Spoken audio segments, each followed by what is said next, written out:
It was a critical moment in Colorado's forests. Years of persistent drought have stressed forests all across the state. Use traditional sawmill to adopt a process that uses radio frequency technology. Bark of the Douglas fir is dark brown to gray with light brown to red fissures. First step to managing your forest is to contact a professional forester. It's that relationship that we as people have with the natural world. We're sitting around here with a lot of dead and dying timber, which was in a scary state. We're really trying to take a pretty holistic look at the ecology of the area that we're working. We want interns to feel like they have a really well-rounded experience. It became a lot more efficient with the tools. That tree is easily over 100 years old. If that tree was removed tomorrow, you and I would never see a tree that big there again. Think about it if you're investing in the future here, not just for yourself, but for everyone.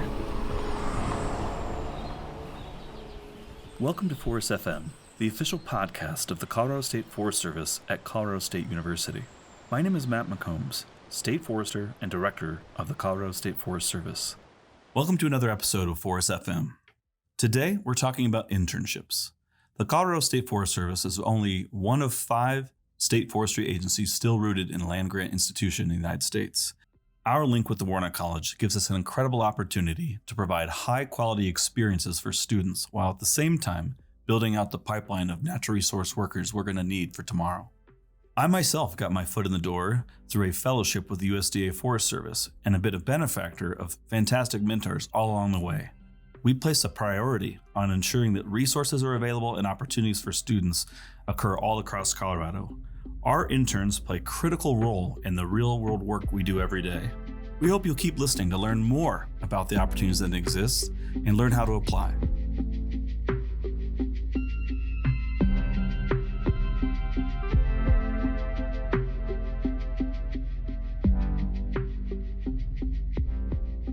Thanks for joining us today. My name is Phil Peterson. I'm a forestry communications specialist here with the Colorado State Forest Service.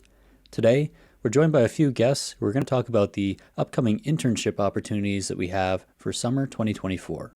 My name's Kristen Switzer. I'm an experiential learning specialist at the Colorado State Forest Service. My main role involves administering an internship program that is open to students at Colorado State University in the Warner College of Natural Resources.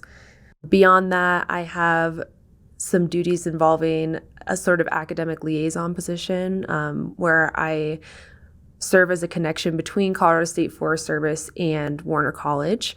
I help advise the Alpha student chapter of the Society of American Foresters at CSU, and I teach an applied forest ecology course as part of the advanced graduate certificate in applied silviculture for the practicing forester, which is with CSU Online. Yeah, your position's a nice intermediary between the Warner College and the Colorado State Forest Service. So it's awesome that you're able to help connect students through this program. So I thought it might be a nice start to hear some of your internship experiences and how that's shaped your career path. Yeah, when I was an undergrad, I found these like pollinator research-based experiences, and they just looked really cool. I didn't particularly have an interest in bees at that time. I was definitely in a place of like, bees are scary and I don't want to spend time around them, but just like the research was just very interesting sounding. So I dove into it. I did some field work and I ended up pursuing pollinator research for my master's as well. That's awesome that you were able to put yourself into a new position in something you weren't even initially interested in and come away with a unique experience. And that's really where the value of internship shines, right? Because you can try something completely new for a short amount of time and see how you like it. And who knows, maybe it'll lead to further career connections or interests down the line. So do you want to describe more about our internship program and some of the opportunities that we have coming up for this summer? Yeah, the internship program started in 2018, so it hasn't been going for super long, but it has expanded a lot in the past several years. This past summer, there were 19 interns, which was by far the largest amount of interns that we've had since the program started. And it started as a partnership between Colorado State Forest Service and Warner College. Warner College, the dean's office felt like they wanted more experiential learning opportunities for their students. And so that is why we currently only hire Warner College students, because of that partnership. So we have a wide range of internships. I try to emphasize this a lot to students because we do have the classic forestry internships that will be involved in field work, being out in the woods, measuring trees, collecting data and managing data, and timber cruising and marking, and just all the classic, like what you would think of when you hear forestry. But we also have a lot of different intern opportunities as well, involved in our communications and communities division and environmental education. We've got a seedling nursery, and we had a couple interns there this last summer who worked on growing seedlings and fulfilling seedling orders, and helping like distribute seedlings throughout our field offices and throughout the state. And this next summer, we're looking at having around 24 interns, and we're going to have those same opportunities again. But in addition, we're also going to have a GIS intern, and we're looking to establish a fuels mitigation internship as well. A lot of our interns involve like wildfire risk mitigation, and we had one that involved watershed restoration. It's just like a wide range of work in our internship program, which I think reflects the wide range of careers you can have at the State Forest Service as well. We have a lot of divisions and programs that can provide such diverse opportunities to students and give them an idea of the different types of career paths they can pursue within forestry.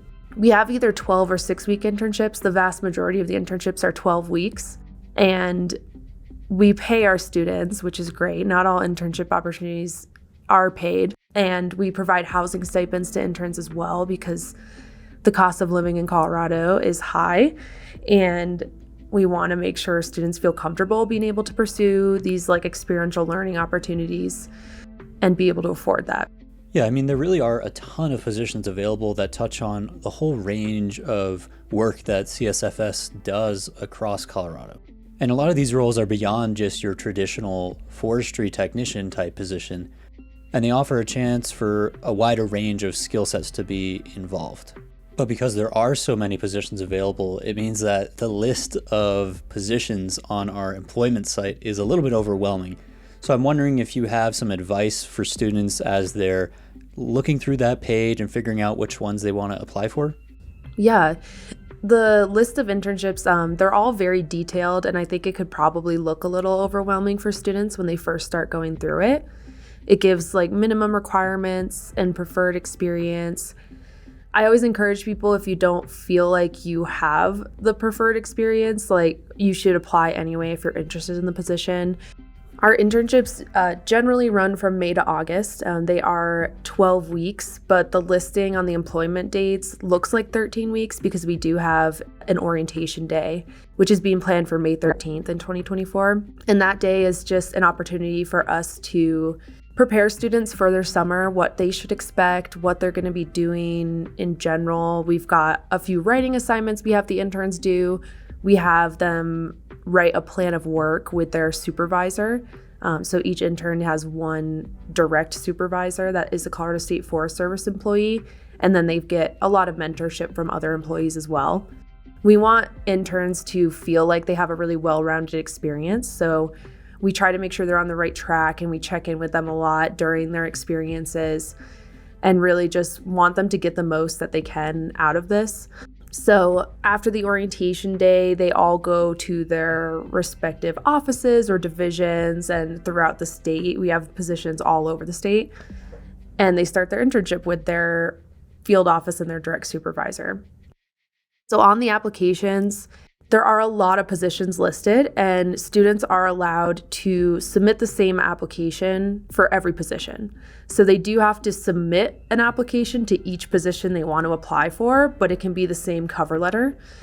And there's some information in the postings for these positions that say like what should be in the cover letter, but the cover letter generally can have information addressing all the positions they want to apply for. It's a cover letter, a resume. We're looking for their unofficial transcripts and the contact information for 3 professional references. All the positions are on Handshake, so they will have to go through Handshake. They're listed on our employment page, but those have links to Handshake. So they can list the handshake announcement numbers of each position, your interest in and qualifications for each of the positions you're applying for, which is where it could get long if you're applying to all 20-something positions, which is perfectly fine and encouraged. And then we ask for a statement about what diversity and inclusion means to the students and why it matters in the workplace. Yeah, that's definitely helpful as you're figuring out how to make the best application possible, right? So what have you heard from our staff in the conversations that you've had that might help students set themselves apart? What they're generally looking for, and the feedback that they've given me on past interns, is they want students who want to learn, who are open to learning, who can work well as a team, who can also take their own initiative and work independently. Students who have positive attitudes. Those are kind of the general things that all of them are looking for. And then for the more forestry or field-based internships, any experience that students have with hands-on field work or using forestry measurement tools is really helpful. And when that's on your resume or you talk about it in the cover letter, that is going to make you stand out to the forestry positions. Yeah, that's really helpful insight. So one of the other things is a lot of Warner College students take NR 220 or one of the other courses up at the mountain campus, and it's a requirement for a lot of majors. But if they're interested in being an intern with us and they're going to apply, is it possible for them to go to mountain campus and do those courses and be an intern with us? If you're a student who is taking NR 220, which is a month-long course this next summer in 2024, and you're seeing these 12-week internships and you think that that's not going to work out, apply anyway, because we've had employees in the past who have been really excited about a student, and just because they're going to be up at Mountain Campus for a few weeks doesn't disqualify for them from the position. So there's some flexibility there. Okay, perfect. I mean, it's good to know that you can do both. I mean, it's a lot packed into a couple months, but you can make it happen, right? So I want to talk about what these positions look like in action, because you and I actually had a chance to get out in the field and tag along with some interns as they were out in a forest treatment project. So do you want to tell me what you saw and how that fits into kind of the internship program? Yeah, I really like going in person and seeing what the interns are doing. I'm a very visual person, so hearing cruising timber and marking boundaries is one thing, but actually being able to go out and see them was super helpful. So it helps me promote the internships as well and talk about what the students are doing. Yeah, I mean, I was really impressed with how autonomous they were, how they were able to communicate with each other and work really closely and effectively with our forestry staff, which is a super important dynamic to have. Yeah, it was really fun. I enjoyed seeing the work for sure. All of our interns were so great, and that particular group of interns, there were 4 of them working on that project. They were just super excited, really into it. And our employees themselves are also really grateful for interns too. So I love hearing feedback from them. They understand going into it that it's going to involve some training and they're going to be working on skills with the interns. Yeah, I mean, it's a relatively short amount of time, but you certainly get out what you put into it. So as far as the application process goes, it's coming up on the end of January. That deadline is approaching, right? So applications are open right now. Students can apply, and they will close on Thursday, February 1st, 2024. Well, thanks for your time, Kristen. I'm sure this is going to be really helpful for students to get a little bit more context into what these positions are and how they can set themselves apart in the application. Yeah, thank you.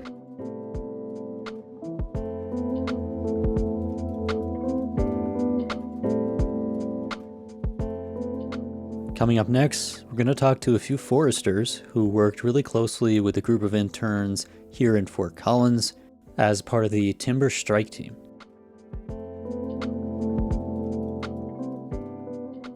My name is Luke Dietrich, and I am the lead project forester in the Fort Collins field office. I'm Peter Morin, forester. Logan Spalding, forestry technician. My position is to oversee the timber strike team and Good Neighbor Authority projects within the Northern Front Range of Colorado.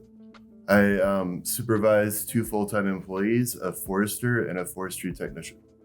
So the group of interns you had here in Fort Collins this summer formed the basis of what you're calling the timber strike team. So what does that mean, and what kind of work did they get up to this past summer?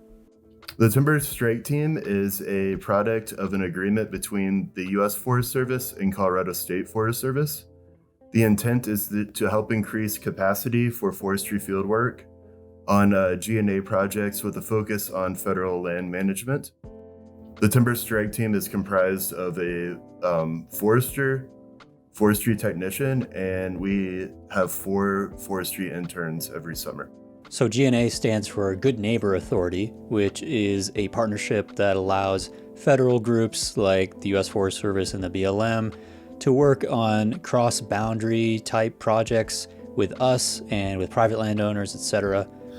Yeah, so the Fort Collins GNA Strike Crew does a lot of data collection and forest reconnaissance and also marking out boundaries with tree paint.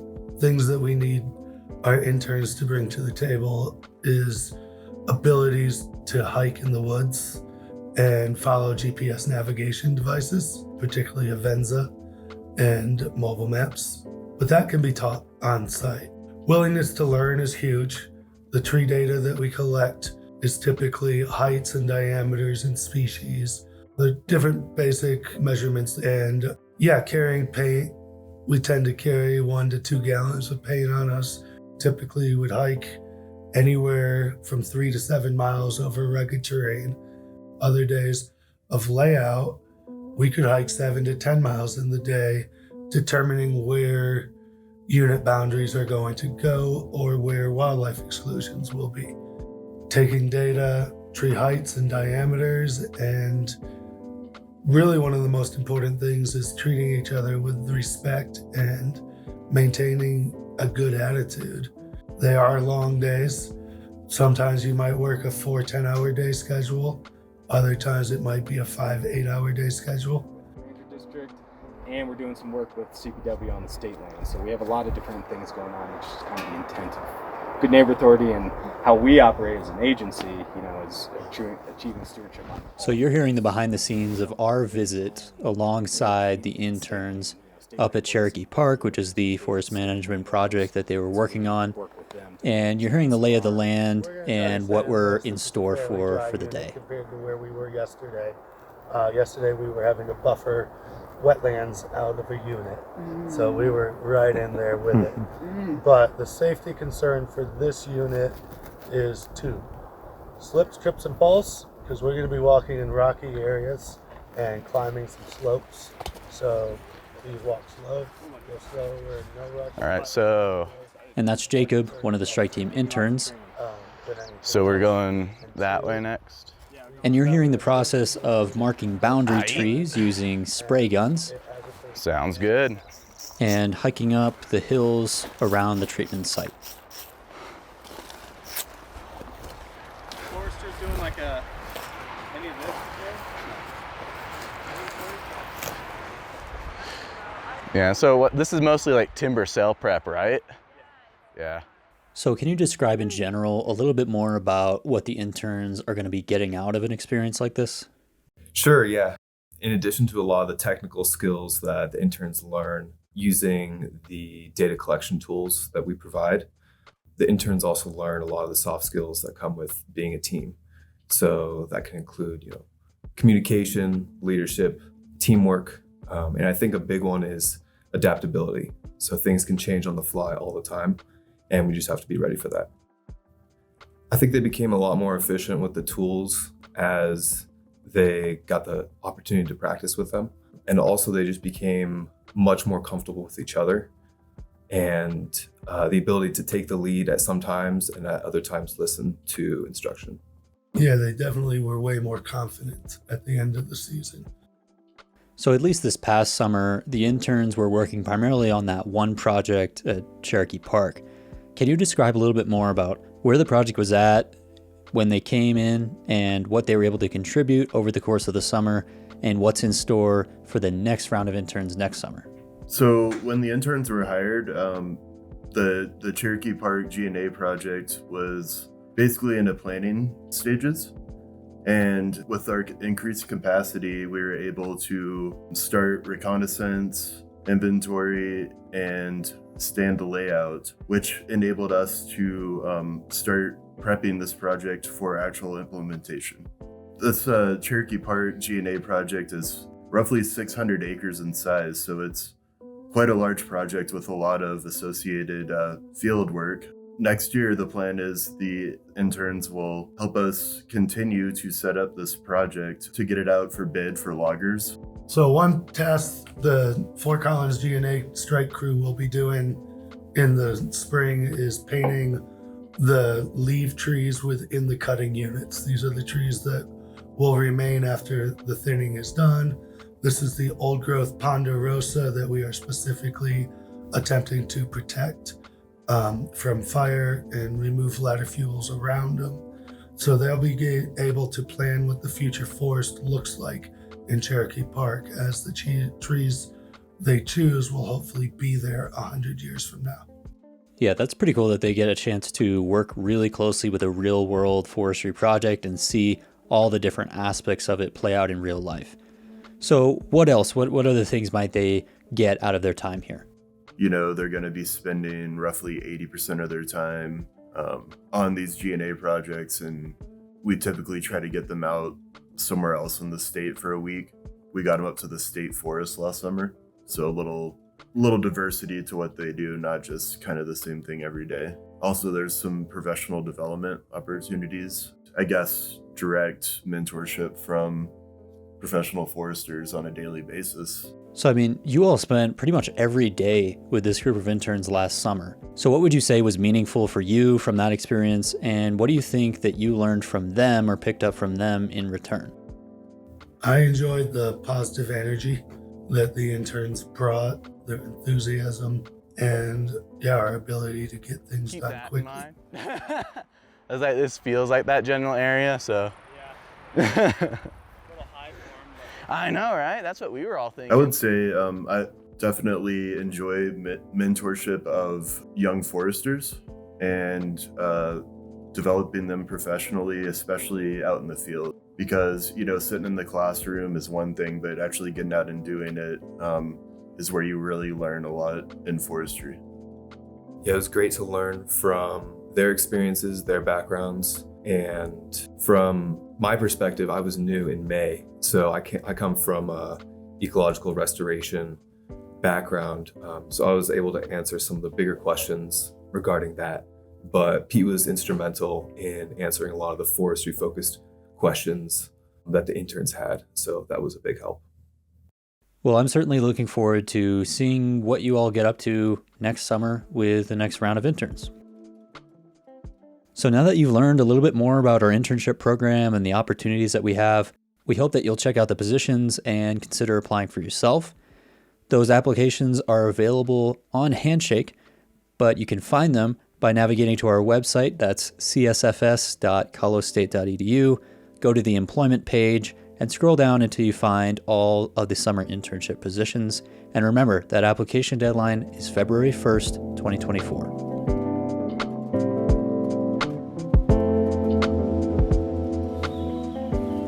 Thanks for joining us on this episode of Forest FM. To learn more about the podcast and the Colorado State Forest Service, please visit our website at csfs.colostate.edu. Take care, and we'll catch you next time.